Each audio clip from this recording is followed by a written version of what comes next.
Any plans? Any wedding bells? Siyempre ano yun, it's always in a plan. It's always there. So, abangan na lang natin.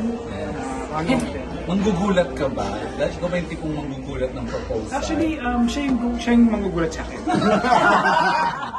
Nakakatawa. Tapos na question ko, if ever mag-propose ka dyan si Kuma Vivian, mag-propose ka, ready ka na bang magpakasal? Ako yung spokesperson. She will always, she's always ready. Wow! Do you agree, Ay? Oo naman. Kasi we wouldn't last this long naman kung hindi, di ba?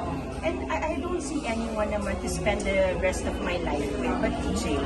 Basta, ganyan siya, yung hindi ako binibigyan ng sakit ng ulo. Siya pa rin ang pipiliin kong makasama. Kung sakali sa anong klaseng kasal, beach, simbahan, sa Basta bundok, sa detalye. Basta hindi Wala pa. namin hindi kami magdadamot. Let's cross the bridge when we get there. ilang anak po kung sakali kasal na kayo?